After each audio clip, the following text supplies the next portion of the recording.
So it is. Yeah.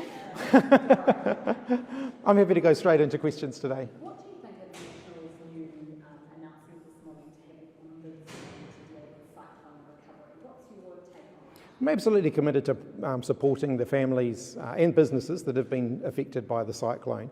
We've been working really constructively with local government in the affected areas to try and make that process operate as seamlessly and as quickly as it can. I think everyone would like to see faster progress. I'm not sure that setting up a new ombudsman is really justified, given that the current ombudsman can actually investigate concerns around those processes now. Do you feel like we're tapping into a group of people who feel like they're being really left behind by the government? Several ministers in charge, it's been a long time now. Do you acknowledge that? I acknowledge that in these kind of natural disasters, there will be people who get frustrated by the length of time it takes to resolve issues. We certainly saw that after the Canterbury earthquakes, after the Kaikoura earthquakes. It's a really tough time for families. We want to work as quickly as we can to get them the sort of resolution that they deserve. Do you accept that it's been too slow for some people? People really still don't know the category difference? Well, the categorisation decisions, of course, are made by local authorities.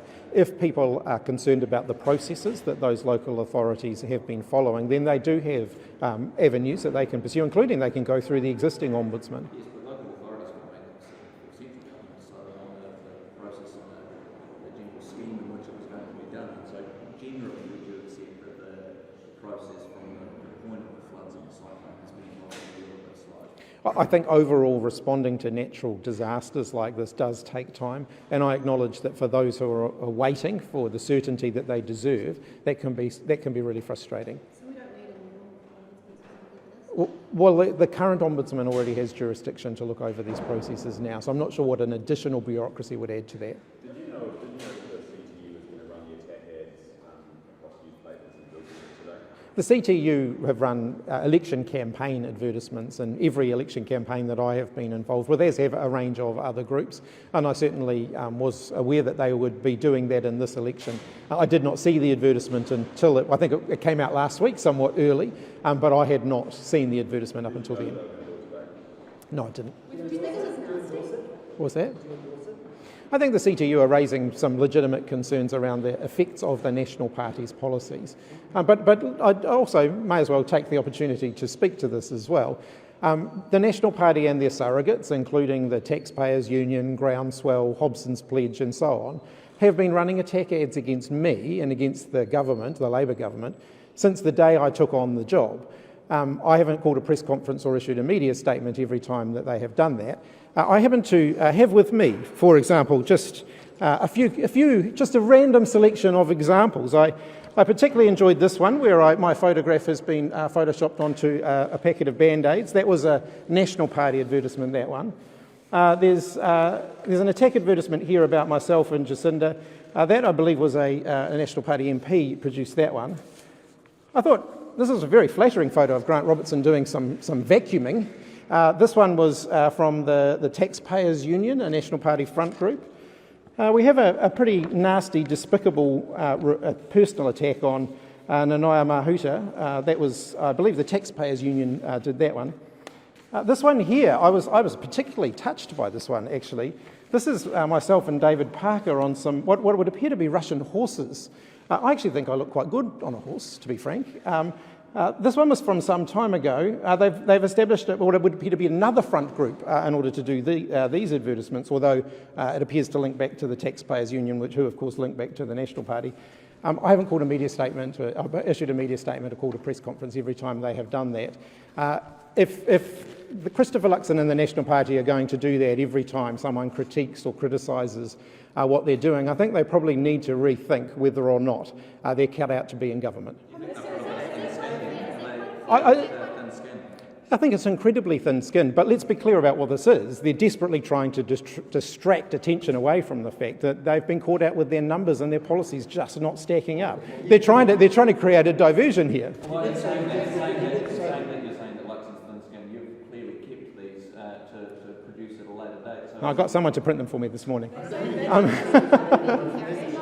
that? The Labour movement obviously plays a role in choosing a leader, and is that quite a fair comparison to the Taxpayers?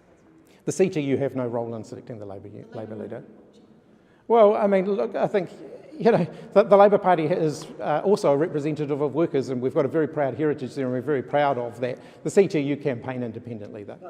Jessica. Bishop was there this morning and he said that you guys are running a nasty campaign. Are you running a nasty campaign? Absolutely not.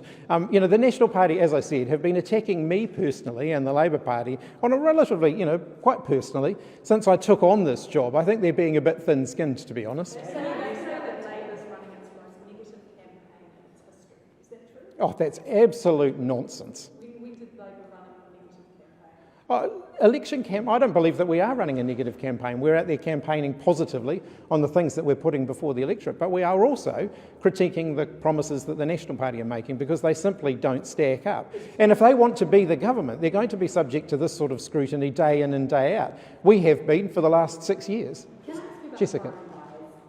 tax? Wasn't there legislation that you guys have put, that the government has put through, that did find a workaround in this area?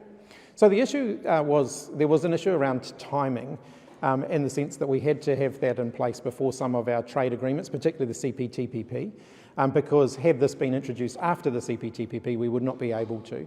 So if the National Party remove the foreign buyer ban, there will be no way for a future New Zealand government to reimpose one. It will be gone for all time. But you guys, or the Labor government, figured a workaround, didn't you? We did it before the CPTPP was signed and came into effect, yeah. But that's not an option that's available to National now. No, because the CPTPP is in effect, as are all of the other trade agreements mentioned. Senior doctors and dentists selfish for striking over tens of thousands of dollars during cost of living crisis? We have made an improved offer, or the government, I should say, has made an improved offer to them, which they've rejected. I understand they're starting mediation later on this week, and I hope a resolution can be found. Looking for inflation and severe crunch for so many. Look, I acknowledge everybody wants a pay rise at the moment, and the government is under a huge amount of financial pressure. I think everybody will understand that. But we think that bargaining, you know, good faith bargaining is the way to move forward. Have you been made aware of the impact of the striking?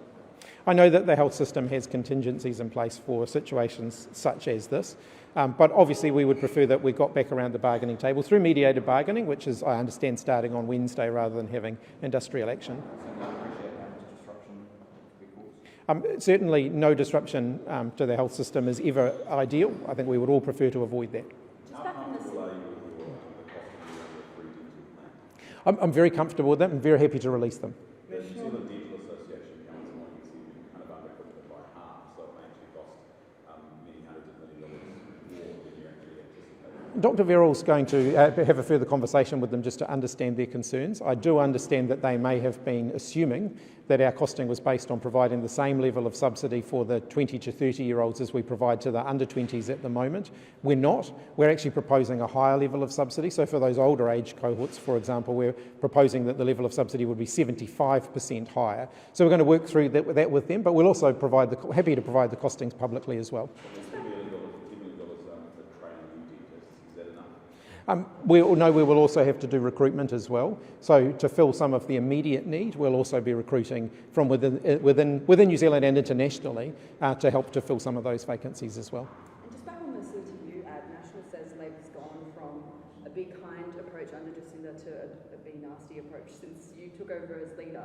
What do you make of that? I think that's absolutely nonsense. And frankly, it's a bit rich from the National Party, given their level of attack at advertising almost every day of the year this year since I took on this job.